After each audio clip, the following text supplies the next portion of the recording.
foco, então, também das finanças dos clubes, e uma solução que os clubes brasileiros estavam falando era dar os 30 dias de férias para os jogadores. Ainda assim, esses 30 dias de férias, eles iriam resolver grande coisa? Será que em 30 dias iria mudar alguma coisa? Porque a impressão que a gente tem é que o isolamento social vai durar bem mais do que isso, Calçade. Eu acho que essa é uma questão paliativa, até para poder ajeitar o calendário lá na frente, se for o caso. Então, as férias já teriam sido antecipadas, mas a gente tem que pensar também do ponto de vista do rendimento, não é? As férias, no caso de qualquer pessoa, mas vamos falar dos atletas profissionais, de quem vive do alto rendimento, né? Elas servem também para que você, num período em que baixa, você diminui sua atividade, você faz uma curva descendente e possa se recuperar para poder alcançar o máximo rendimento na temporada seguinte. Então, este período entre uma temporada e outra, ele é fundamental para a recuperação do atleta. Então, mas eles estão tendo agora, é verdade. Mas vamos imaginar uma volta e o acúmulo de jogos. Você acumula jogos da temporada que foi interrompida e já inicia a outra na sequência. Então, isso também vai causar um dano, vai gerar um dano. Então, nós vamos ter que ter um controle sobre isso lá na frente. Mas é uma alternativa, é uma alternativa. Na Espanha, a Liga vai permitir aos clubes reduzirem salários, isso já está sendo conversado em alguns clubes, no Barcelona, inclusive com o Messi, com os capitães. Então, os impactos são, assim, no mundo do esporte, gigantescos e impossíveis da gente determinar o que vai realmente acontecer, qual vai ser o tamanho disso, do prejuízo. O esporte, e especialmente o futebol, talvez terá uma redução da sua atividade econômica. No Brasil, então, eu acredito que isso vai ser bem drástico, vai ter uma queda muito grande, porque você imagina o Vasco, que conseguiu pagar a segunda parcela do 13º no final do mês de março, com salários atrasados, com problemas gravíssimos para obtenção de receitas, né? Os patrocinadores, alguns já fugindo. Como é que fica a situação daqueles clubes que já quebraram, que é o caso do Vasco?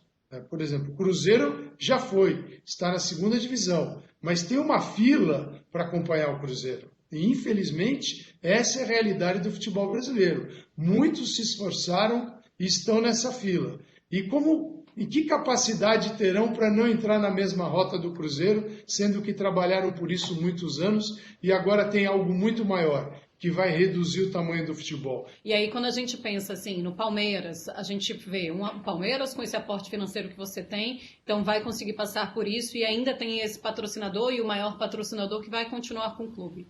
Maravilha. Flamengo, que também tem seu aporte financeiro impressionante, também consegue passar algum tempo sem as receitas de jogos, por exemplo, mesmo que alguns patrocinadores acabem deixando o clube. E aí tem um problema, e um problema seríssimo. É quando a gente pensa nos clubes que já estavam com problemas, nos clubes que a gente já poderia dizer que são clubes falidos e ainda vão passar esse tempo de quarentena, de isolamento, sem nenhuma receita, Zupac. É complicado mesmo, e aí a gente tem que ficar de olho também no comportamento da CBF, o que é que a CBF pode fazer, o que é que ela está disposta a fazer e o que é que ela vai fazer. Não para ajudar o Flamengo, não para ajudar o Santos, não para ajudar o Bahia, mas para ajudar aqueles clubes que não estão nas principais divisões do Brasil e que vão sentir na pele o impacto pesado de uma crise que a gente não viveu. Pois é, Léo, eu também quero a tua opinião em relação a isso. São momentos muito complicados para esses clubes menores, né? A CBF teve um faturamento de quase 1 bilhão, 1 bilhão, né? Isso muito em cima das competições dos clubes também que ela organiza, mas claro, também em cima de patrocínios que gera a seleção brasileira.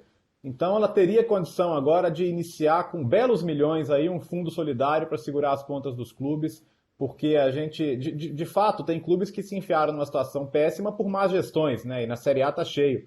Mas você olha para a tabela dos estaduais agora, né? Você já tem times que, como é que vão fazer, né? O estadual não vai voltar agora. Eles não vão ter time para voltar ao estadual, os contratos vão acabar. Esses contratos, via de regra, terminam no último jogo do estadual, eles terminam em abril.